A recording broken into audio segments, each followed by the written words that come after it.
Reading with your kids. Hola, ni hao, konnichiwa, assalamu alaikum, shalom, mahaba, ciao, bonjour, namaste, jumbo, bienvenidos. Hey, my name is Jed Lee, and this is Reading with Your Kids. We are beaming out to you in the entire world from the beautiful, book-loving neighborhood of Reedville, located in the southwest corner of Boston, Massachusetts.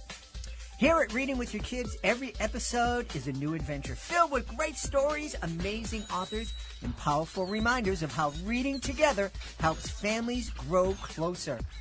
We would love for you to join us in our mission to help all families grow closer. Please be sure to tell all your family and friends about the show and let them know that they can hear us on the WREB AM/FM 24/7 radio network. And they can find us on the iHeartRadio app, on Spotify, Apple Podcasts, Good Pods, Podcast Addict, CastBox, Amazon Music, Player FM, Audible, YouTube, wherever you find your favorite shows, you can find Reading with Your Kids. Two wonderful guests for you today. First up, Avasa Ebony Love. She is here to celebrate You Are a Rose. Later in the show, we'll meet Shannon Turske. She's celebrating her debut picture book. It's called Joy and the Big Balloon Catastrophe. Hey, my friends, you know one of my favorite parts of the day is story time. There's just something magical about snuggling up with your kids, opening a great book, and escaping into an adventure together. And let me tell you, that moment becomes even more magical when you're curled up in the softest, coziest bedding you've ever felt. That's why I'm so excited that CozyEarth.com is supporting Reading with Your Kids. Their bamboo sheets, comforters, and pajamas are unbelievably soft, naturally breathable, and temperature regulating, which means no more sweaty nights or chilly toes. Right now, Cozy Earth is offering Reading with Your Kids listeners an unbelievable and exclusive 41% off their entire site. That's right, you heard me right, 41% off.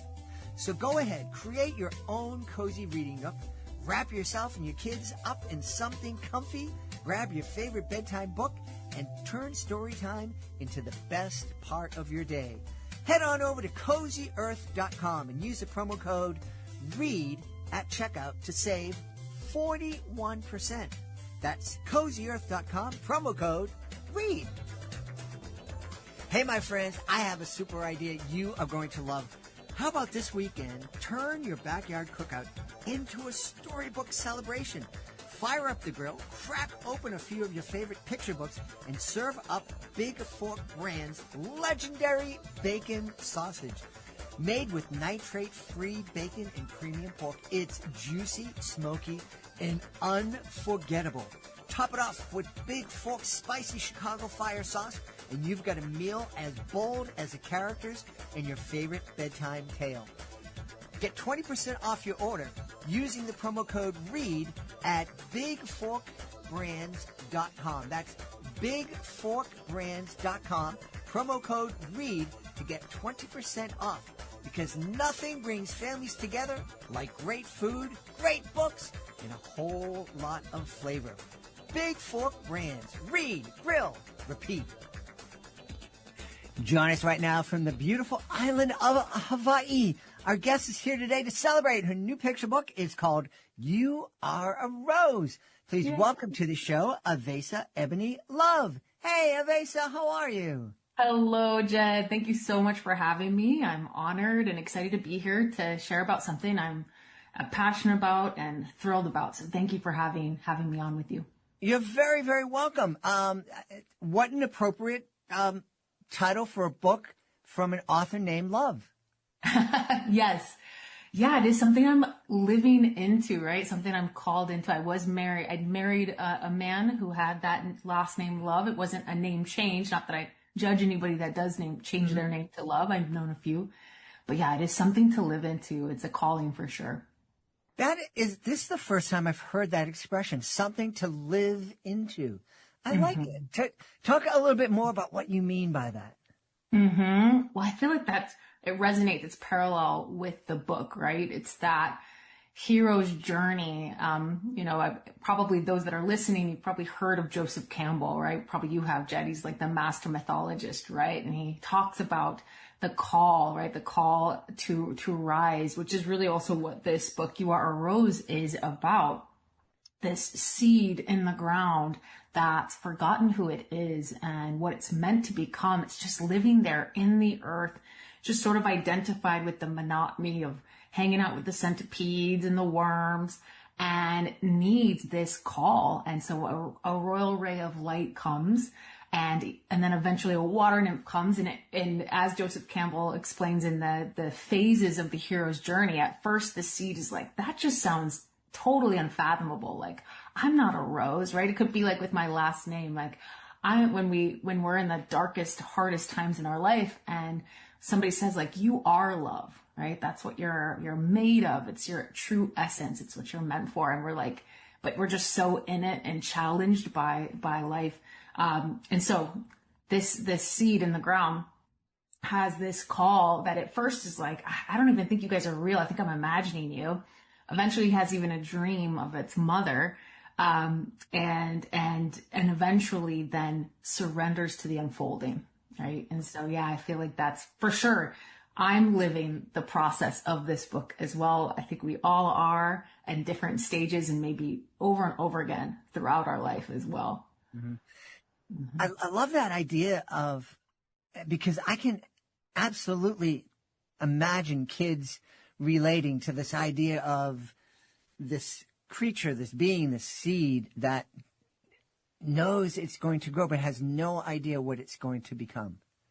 Right, exactly. It has a sense, it has a stirring that there's something more for it, but it can't even, at this point, it's just been in the dark, right, for so long, it can't even imagine, right, it being described a rose. It's like a whole quantum leap. It's like in another dimension, right? And even being described, the space above the ground, like the expanse, the horizons, the sun, like it's forgotten all of those elements.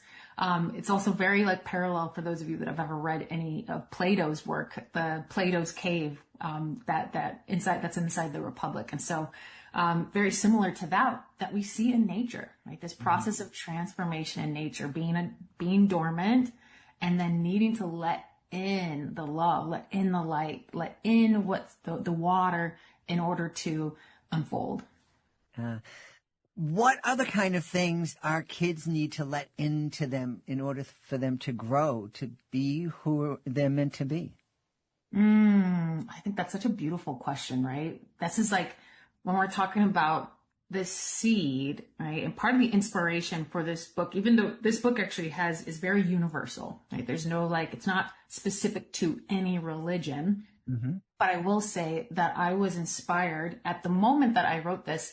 I was really inspired by the concept in Buddhism, which is called the bodhicitta. And they say it's the seed, it's the essence inside every being, even an ant, that is this quality of awareness and truth and compassion that is the seed of awakening and so even if an ant endeavors, they can reach enlightenment, right? So I was really inspired by this concept. And so what I love that is inside of that, also Buddhism, is that what really needs to be nourished inside of a human being is these virtues, these values, right? We have like some of those core ones, like compassion and diligence and sense of integrity and emotional resilience, right? We're being able to be resilient through change, through loss,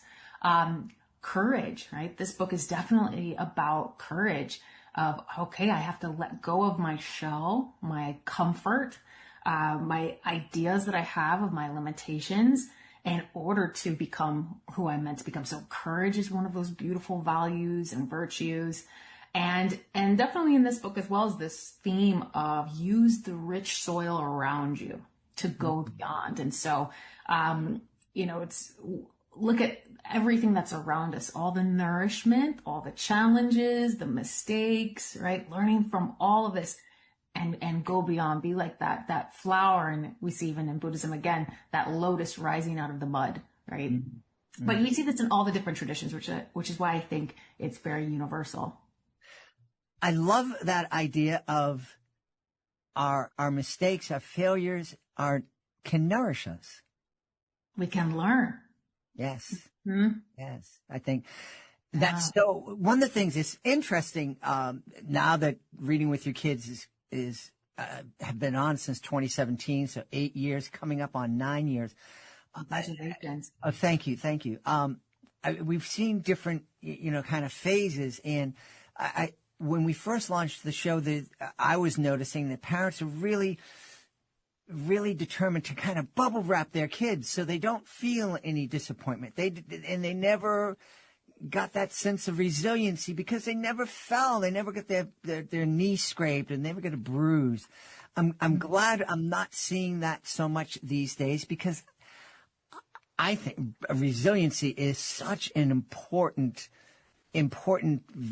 thing for kids to develop, because we're all going to fall down. We're all going to get those bumps and scrapes.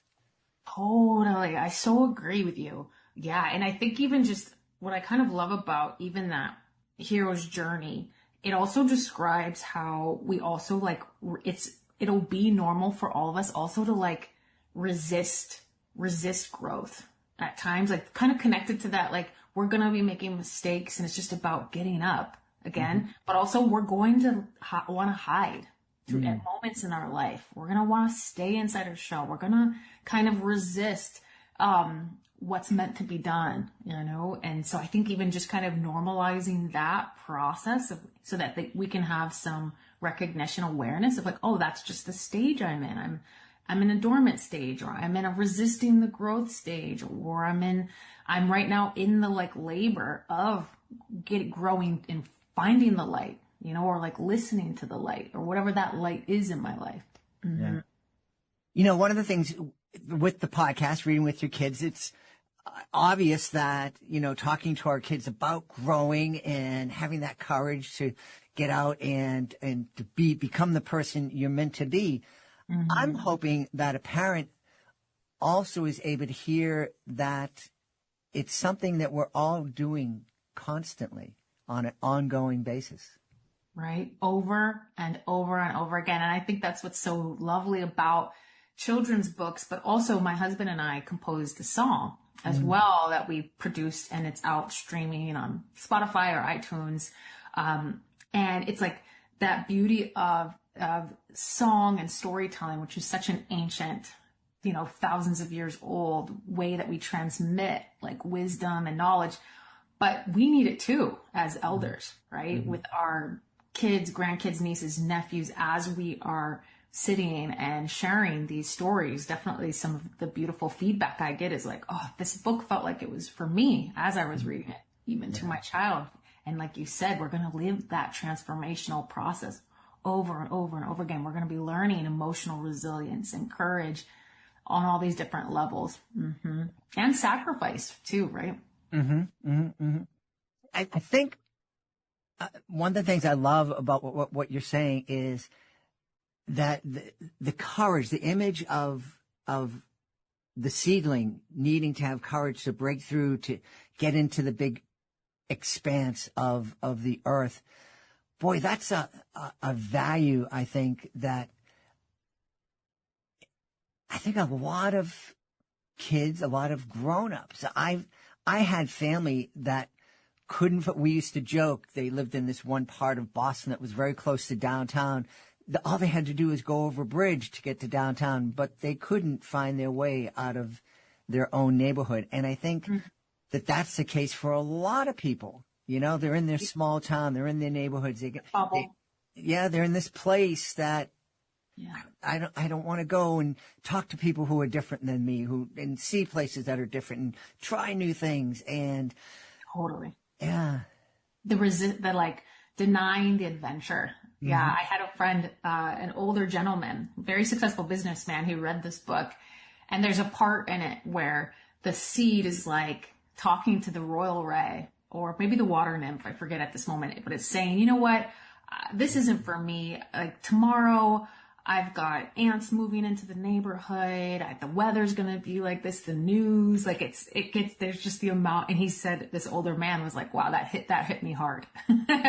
It's like, we all are like, get very mired in the mundane, like the pattern, right? Just kind of like staying in the comfortable groove. And so this is like, because I'm also, my background is transpersonal psychology. And so if we look at Abraham Maslow's like his kind of framework of looking at the psychological, the needs of a human being to reach their actualization, he talks about like the foundation being basic needs, right? Food, shelter, water, clothing. Then we have the needs of like psychological belonging, to feel like we are safe, loved, accepted.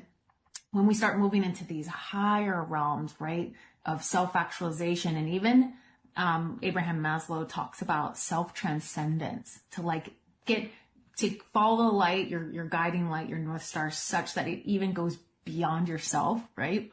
That's really what this book is about. It's about that, like, that top of the pyramid of Abraham Maslow's, right, hierarchy of needs. It's like, okay, you have this rich soil around you. You're okay. Now is the time to go beyond yourself, to reach towards that higher creative expression, to discover yourself. Who are you really? Asking those questions, like, who are you really, right? Mm-hmm. What are you meant to be doing? It sounds like You Are a Rose is a great way to kind of present these ideas and start the conversation about these different ideas with our kids. But as I'm sure you recognize, this is a conversation that we as parents are going to need to, it's an ongoing conversation we need to have with our kids. Right.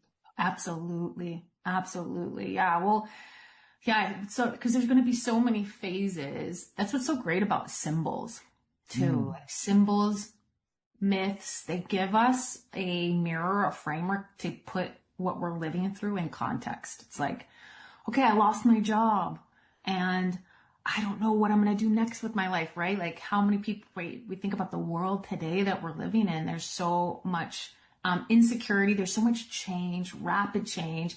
There's also so much distraction, right? Like, you could just, the kids have their cell phones and social media on top of like what's going on with like war. And so all these levels that mean that we have to have quite a bit of agility. Right? Like, our youth growing up, they're living in a very rapidly changing times. And so the courage, like we're saying again, to like, okay, let's cast off that shell. That's no longer serving. I have to pivot. I have to, continue to really tune into this guidance within and what's really going to be meaningful, and not just like looking outside of myself also for, approval, but what's my authentic unfolding, right? So we're all in that, right? Like you said. When you mentioned, I lost my job, I just had this image of how cool would it be if you were in a place and you had the confidence when that happens to say, oh, I lost my job. And instead of saying, what am I going to do next? To say, I can't wait to find out what I'm going to do next. I know, right? I know. Wouldn't that be that? We know that that's possible. It's like, that's the dream, to have that state of inner resilience, right? Emotional resilience, sense of security, all of that. So it's like that. How do we start cultivating and then being that as elders, right? So that our children they are absorbing, how are we relating with change, loss, all of that. Yeah. But it's not easy. It certainly is not easy. One of the things I've joked about here on my on the show many times, my daughter used to come out when I would go on the road to present my educational magic shows. My daughter went to an international school that gave her lots of free time, so she would come out on the road with me for 2 or 3 weeks at a time. Wow. And inevitably, when you're out on the road, things happen. And she got very, very good at being able to sit back when things happen and say, this is going to make for a great story someday. Isn't it? I know. When things actually don't go the right way, or that we think is the right way, it's always the best stories. It's so true. Yes, absolutely. And the opportunity for growth. Mm-hmm. Mm-hmm. Yeah. I know my teacher, the professor I studied transpersonal and still study with, his name's Juan Ruiz Naupari. Highly, highly recommend his work. He has his own school and teaches internationally. But he says, he has a very famous line. It's like, we weren't born to avoid effort, or we weren't born, he says, to avoid patience. Right? We're not alive to just like always get our way every moment, right? We're here to grow. Mm-hmm. Yeah. And like you said, it's those moments when we fail, when things don't go the way we expect them to go, that we experience sometimes our greatest joys. Yeah, absolutely. Yeah. Absolutely. Mm-hmm. A new paradigm can open up. Mm-hmm. Tell me, you mentioned the different books that kind of inspired the story or the message of the story. What was it that inspired you to become a children's author and to create this book? Yeah. What is so interesting is, so I've been a songwriter, right, for, my whole adult life. My husband and I, we have a couple albums out. If those of you that are listening, you're on Spotify or on iTunes, my name's Avasa, Avasa, and his name's Matthew. And so we're Avasa and Matthew Love. So I've been writing, I've been in the creative arts. My whole childhood, my main focus was dance, right? So very in the creative arts, but I have to say, I never was like, I'm going to become a children's book author. Mm-hmm. That was not a intention. It wasn't something I was working towards. I really just was driving home I was on the train, which I don't know about you guys, but for me, when I'm on planes, trains, or cars, there's just this creative flow that happens, right? And I just was struck by the powerful metaphor of a seed being dormant, forgetting who it is. That was if we were to like anthropomorphize it a bit and like have it be kind of human, it would like forget who it is, only, relate with this dimension under the ground. And something came and gave it a message and said, there's much more, right? But you're going to have to completely let go of everything you think is you. I just thought that was such a powerful metaphor for like what I was saying before. Some of these other in my school, the school that I study with in transpersonal psychology, we study a lot of different sacred texts from a psychological perspective. And so, yeah, for example, in Buddhism, when they say there's the potential of a Buddha inside of you, right? So I really literally just got to my mother's place and was like, oh my gosh, I'm so inspired by this. I think I wrote the book in an hour. Like it just came out. It was just there. And then it felt like a duty. Like I have to bring this out into the world. And it was interesting. There was a couple of different signs that have come along the way that have been like, yeah, this is an important story, to just have it be part of the collective, in the collective conscious, and my friend who happens to love roses, and she didn't paint this roses, maybe in the next edition she will, but she has this love for roses, and she's like my best friend, and she's an artist, and it was like, it just all was there. And so, yeah, it came to be, and, it just came to be. And then we wrote a song to go with it. And we are really looking so we just launched the book, right? It just came out December 2nd. And in this next year, we're going to be launching different types of retreats and workshop experiences. And we also offer this as a tool for educators, caregivers to utilize for self-reflective processes. We also created a workbook that goes with this book and with the song, where youth, but also adults, can kind of go through a self-reflective process of like, what is the intuitive pull for me in my life? Like what are the obstacles that I'm facing? What are the strengths that are within me? How do I envision, like, what's the path that I can envision transcending those obstacles? And so the ideal, what our vision is, our dream is that we're going to facilitate, because we do something called a type of breath work called Pneuma breath work. And for those that are listening, breath work is originated from a man named Stanislav Grof. He was a psychologist that brought this into the world as a tool for expanded states of consciousness, like where we can have deep healing of traumas, but also really powerful realizations just through consciously breathing. And with the Pneuma breathwork, we specifically visualize breathing light. We inhale light and exhale light, which is beautifully resonant with this book, right? And so our vision is to have these types of workshop experiences that include song and storytelling, but also like this breathwork meditative process, some journaling. There's at the end of breathwork, we also draw. There's always like a drawing of mandala, we call them, and then a circle sharing. So that can really be a container for that nourishment of that essence, the seed that's waiting, that's just needing some watering to sprout. Mm-hmm. Awesome. You know, I know that there's some people out there listening who, like me, the first kind of reaction when we hear breath work and meditate, it's like, oh, that's woo-woo stuff. I can't do that. I can tell you, I didn't do the breath work that you mentioned, but someone told me it was. I'm a Catholic, and people say, oh, you know, there's this great meditation when you're breathing in. You just say Yahweh, and you say Yahweh in and out, the word for God.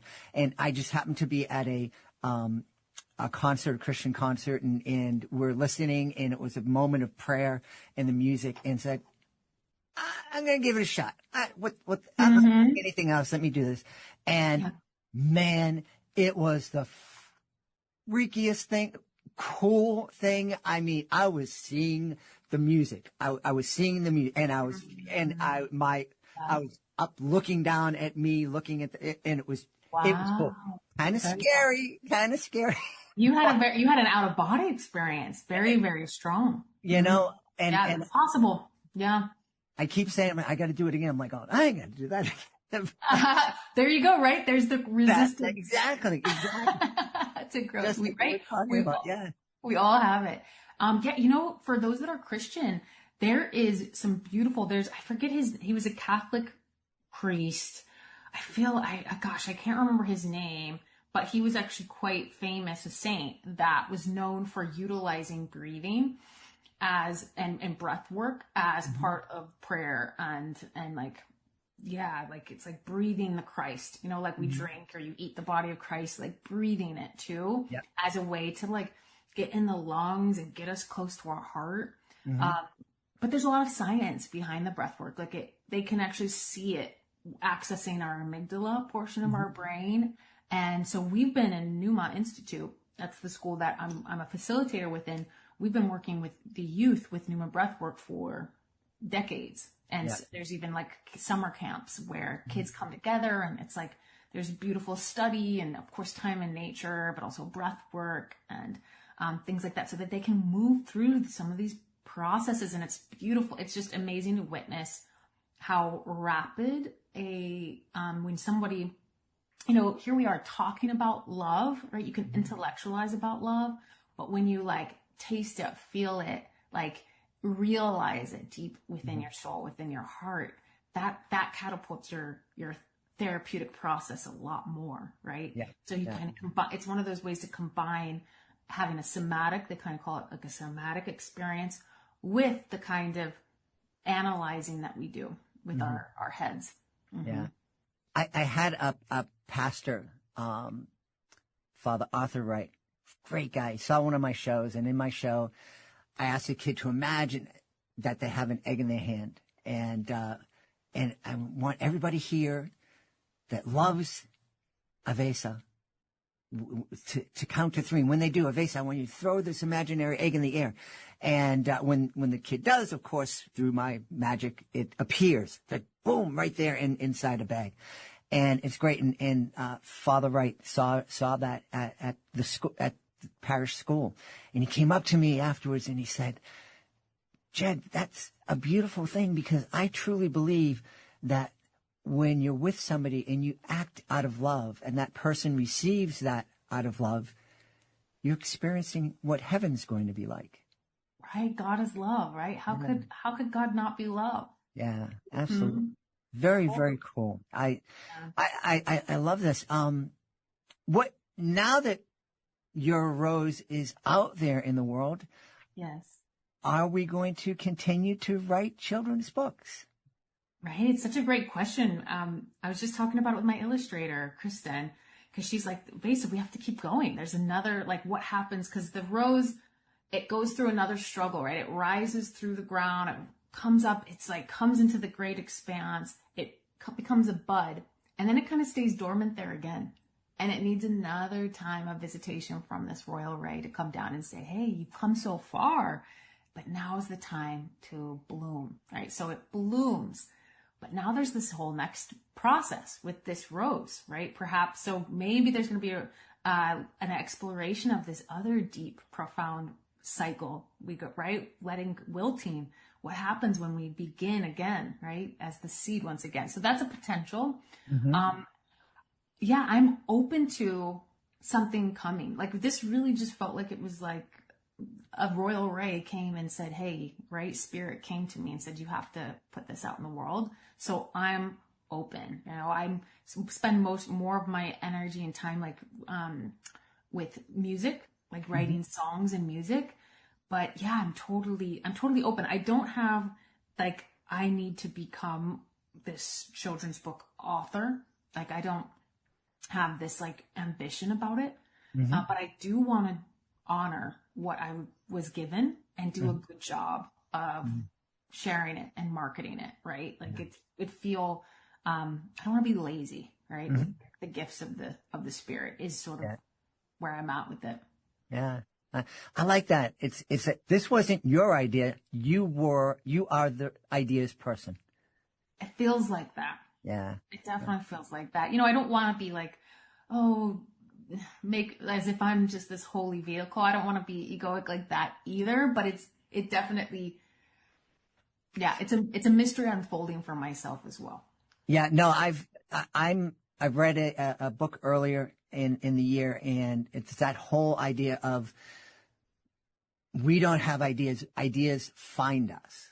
And if we don't respond when an idea comes knocking, it'll find somebody else. And this is something, conversation I've had with a number of different creators over the past year. And, people are like, yeah, I'm there.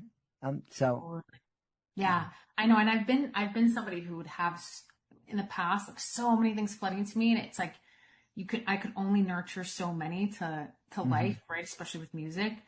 And so they've I found they have slowed. It's almost like I think I've maybe slowed them even just because I was like, I can only take so much, right?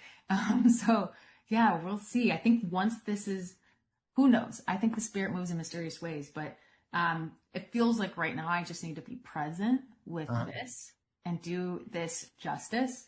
And, you know, when I was reading, like watching tutorials on launching yourself, self-publishing as a children's book author, it was like spend 2 years, you know, really advocating and marketing this book. So that's my goal. And so if those of you that are listening, if you'd like to host something, if you have a library, a homeschool pod, a yoga studio, a church, you know, my sister, she's like a very strong Christian, and she was like, this feels like a Christian book, right? Like, I think it really can resonate with all faiths, and you know, I will do my best to come and help curate and facilitate an experience that can be transformational for the community.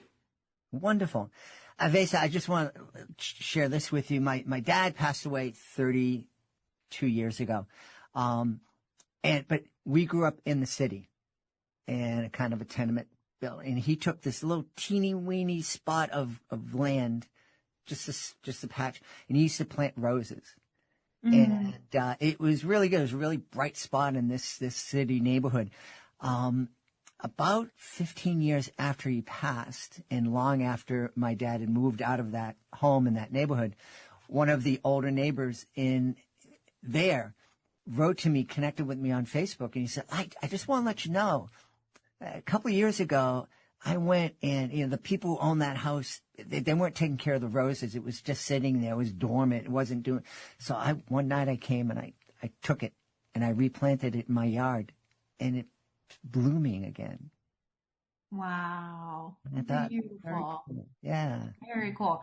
You know, I've found it's been neat to share this story and have people come to me with like the meaningful ways that roses are in their life. Like it's such a special symbol, and like some of the like right within the Christian, like it's Christian tradition, like it's connected to Mary Magdalene. There's just, I have people who's like, yeah, my daughter or my granddaughter, her name is Rose, or like, that's my favorite flower. Just noticing it showing up in different ways. And so thank you so much for sharing that beautiful story of how your father's legacy of roses lives on. Yeah. It's beautiful. Beautiful. Let's share with everybody where they can go to find out more about You Are a Rose, find out more about you and your music, and find out how you could be invited to come into a community. Yeah, thank you so much. So my website is Avasa, Avasa, and A-N-D. You don't have to use the and, but you can. Matthew, MATTHEW, love.com. So it could also be avasamatthewlove.com. In there you'll find our hub for everything that we're offering, music, the You Are a Rose book. There's a whole page dedicated to this book, and you can even enter in your email and get the workbook for free. So that can be a great way to get connected and get on our newsletter database. You can also write me an email, youarearosebook@gmail.com. We are on all the different social media platforms. So again, our name as our work name is Avasa Matthew Love. So you can find us on like Instagram or just Avasa Love on also both Instagram or Facebook. And we did also put up a little You Are a Rose book on Instagram as well. So yeah, we'd love to stay connected. Thank you so much, Jed, for having me on. You are very welcome. We've had a great time speaking to the author of You Are a Rose. Our guest has been Avasa Ebony Love. Avasa, thanks so much. Thank you, Jed. Are you looking for a creative way to bond with your kids? Let me tell you all about Drawing with Your Kids, the ultimate destination for artistic adventures. Join us as we dive into the wonderful world of children's books with renowned illustrators guiding you step by step. From beloved characters to whimsical scenes, unleash your imagination and create cherished memories together. Whether you're a seasoned artist or just picking up a pencil, there's something for everyone at Drawing with Your Kids. Please visit our website, readingwithyourkids.com, and click on the Drawing with Your Kids link at the top of the page and let the creativity flow.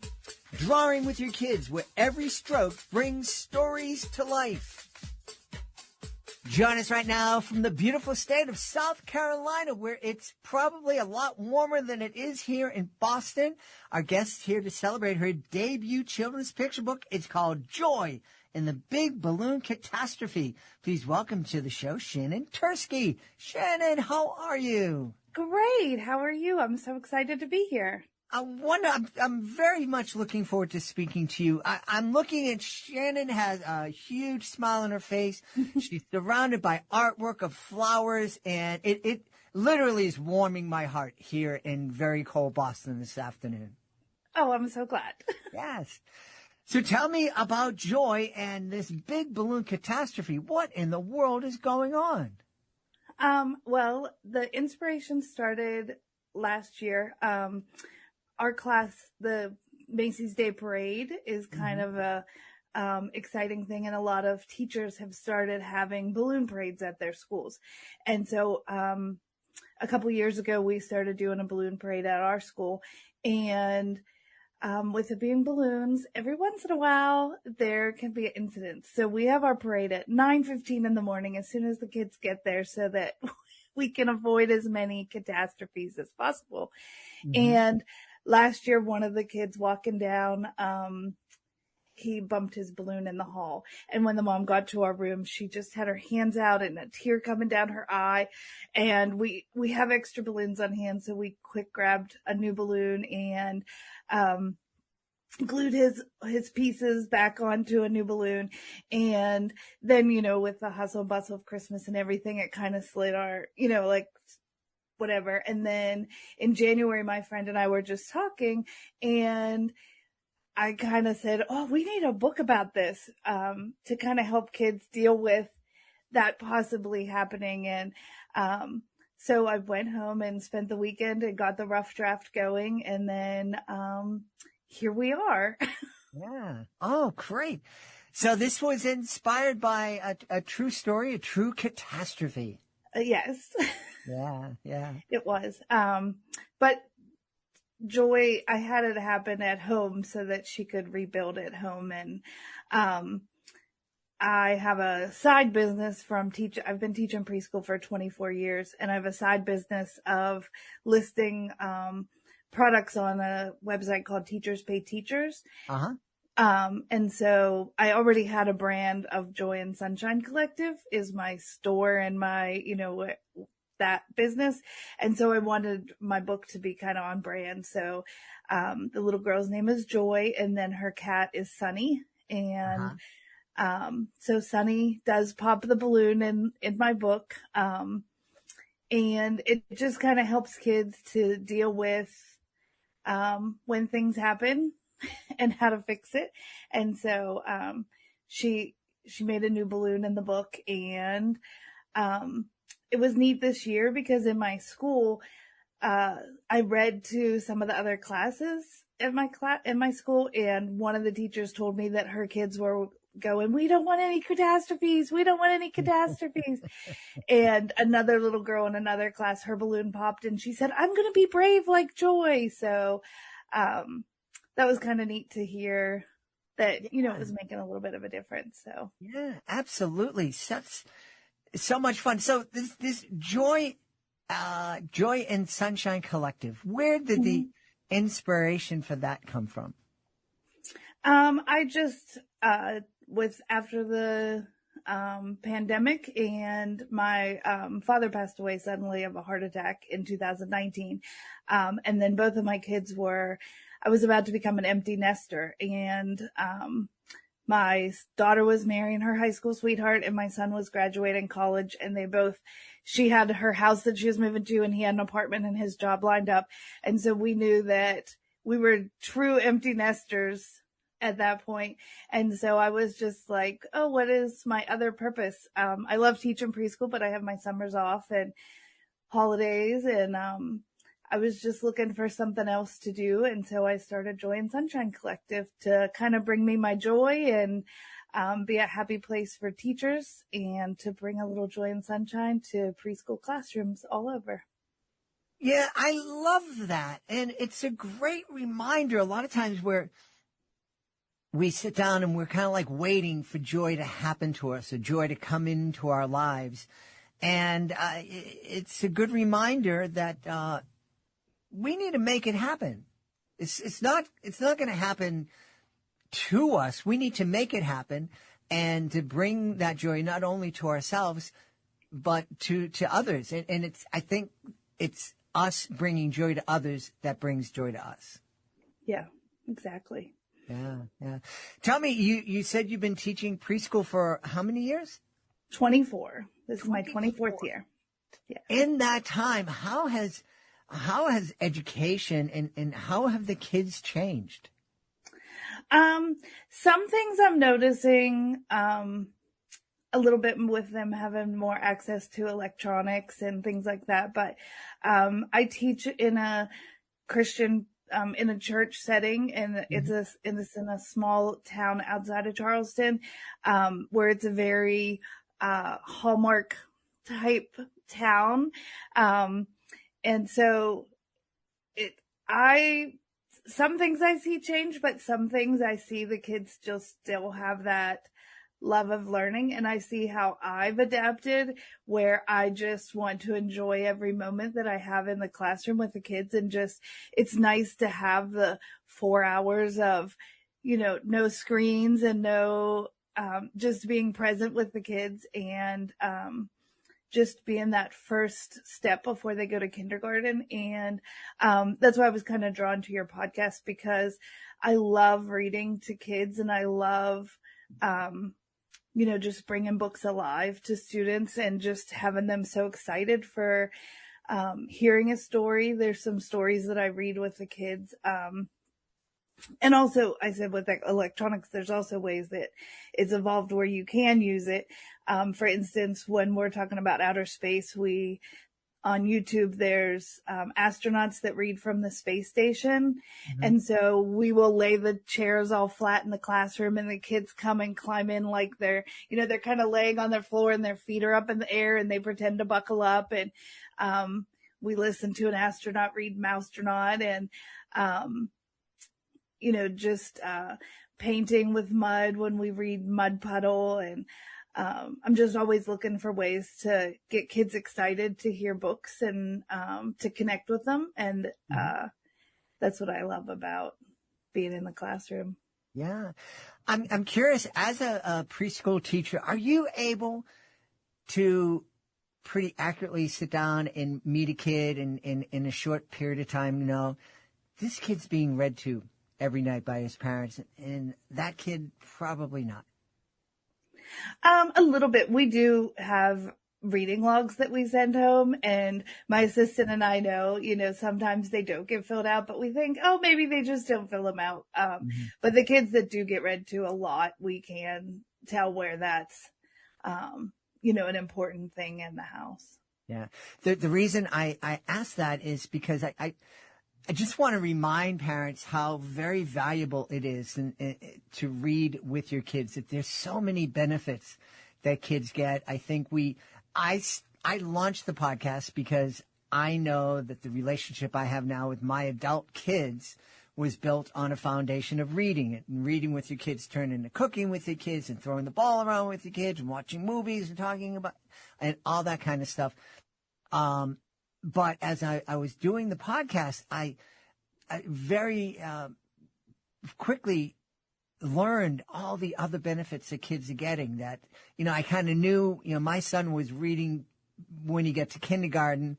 He didn't let us know, but he let all of his classmates and his teacher know. So I know that was part, that helped him. Reading every night helped him do that. But also kids learn how to be more empathetic. There's studies showing the kids who are read to arrive in kindergarten or first year of preschool having heard almost 1 million more words than their peers who weren't read to. That's a benefit that is really hard to catch up with. It's like doing a 1,000-meter race and you're starting at the 500-meter mark and everybody else is back at the start line. Exactly. I see that. And, I want kids to be excited to hear books. Schools have become very, when they get to kindergarten, it's all about the academics and, pushing them. And I just want them to have a love for wanting to hear good books. I have a son and a daughter, and I remember moments with my kids where we would read a book. I remember my son and I reading, he was 7 or 8 and we had the Trumpet of the Swan and just laying in his bed and laughing hysterically. And my daughter she's also a preschool teacher now, and just reading with her and collecting books when she started teaching, just so that she would have books that were special. And, so. Yeah. And the lessons that kids are going to learn and enjoy in the Big Balloon Catastrophe, somebody might be sitting back and saying, yeah, kids, you just got to learn how to do it. You spill a little milk. Come on, no big deal. But for a lot of kids, it's a big deal. Yeah. And the other thing that, when I was writing it, my son, he's an engineer, but he sat down with me and just really went over every page and every word and, really helped this, develop the story after my original writing. And, I had the mom rush in to help when the balloon popped, and he said, nope, you got to have there was a brother that was already introduced, and he said, nope, the brother has to come in. You can't let the parents, solve this. You got to let the kids figure it out. And that is something that we see in the class too, where the parents want to solve the problems. And so, that became very important to me, that the little girl and her brother figured out the solution and worked together to make a new balloon. I like that. Now that Joy and the Big Balloon Catastrophe is out there in the world, are you working on any new projects? Are you hoping to become author of mini books?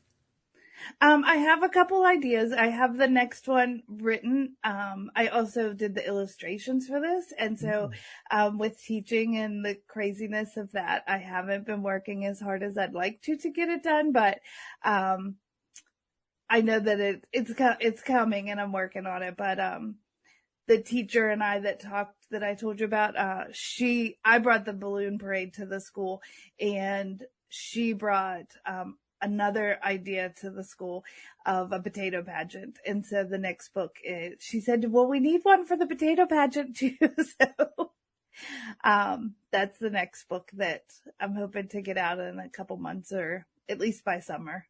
Awesome. Yeah. We should tell everybody where they can go to find out more about Joy and the Big Balloon Catastrophe, and find out more about your Teachers Pay Teachers site and everything else coming from your imagination.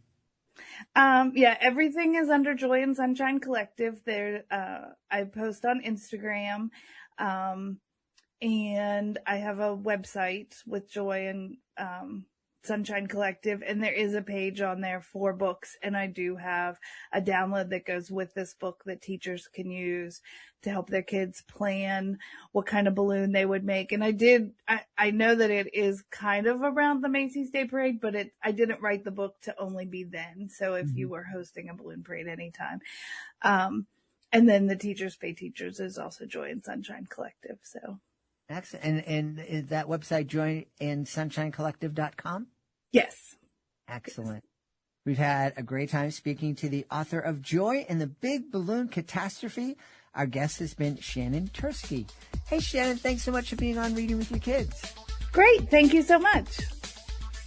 We hope you've enjoyed this episode of Reading with Your Kids, and will join us for the next exciting episode of the show. This episode made you smile or gave you something to think about? Please consider sharing a link to the show with someone you love. Leave a 5-star review, and also please be sure to hit that subscribe button so you don't miss a moment of Reading with Your Kids. We'd love for you to connect with us on social media, facebook.com/readingwithyourkids, at Reading with Your Kids on Instagram, and at Jedley Magic on X. Want to thank our sponsors. Remember, when you use our promo code READ, R-E-A-D, you're going to get a great discount, and we could earn a small commission, and that helps us keep the lights on here at Reading with Your Kids. Want to thank the folks who made today's show so wonderful, starting with our guest, Avasa Ebony Love. Please be sure to check out You Are a Rose. Also want to thank Shannon Turske. Please be sure to check out her debut picture book, Joy and the Big Balloon Catastrophe. I want to thank my team, Fatima Khan, Chris Doherty. I want to thank my beautiful wife for all the support she gives me. Most of all, we want to thank you. You are amazing. Thank you so very much for being with us. Thank you so very much for helping to make the world a better, caring, and more empathetic place. And you do that every time you read with your kids. I'll be looking for you in the next episode of Reading with Your Kids. The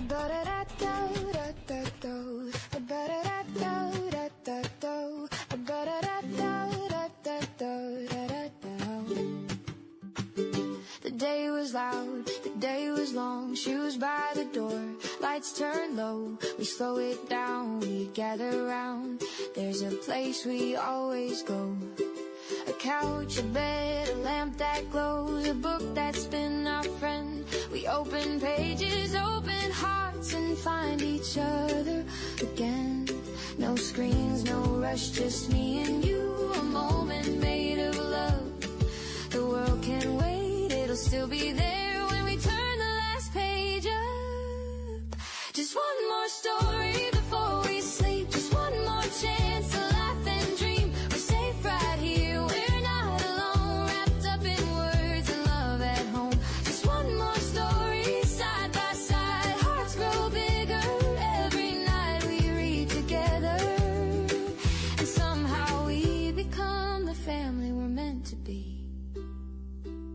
We meet brave kids and friendly bears. We travel worlds both far and near.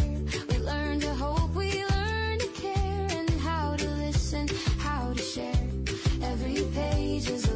seed planted deep inside, growing minds and kinder hearts with you right by my side. I hear your voice, I feel your calm. I know I'm loved, I know I belong. These quiet moments, small but true, are building something strong. Just one more story before we sleep, just one more chance to laugh and dream. We're safe right here, we're not alone, wrapped up in words and love at home. Just one more story, side by side, hearts grow bigger every night we read together. And somehow we become the family we're meant to be. Someday we'll grow, someday we'll change, but this love will stay the same. 'Cause every story we shared tonight wrote love in every page. Just one more story, hold me near. Every word says you're safe here. We read together and I can see this is real magic happening. So when the day feels fast or tough, remember this, we're enough. Just one more story.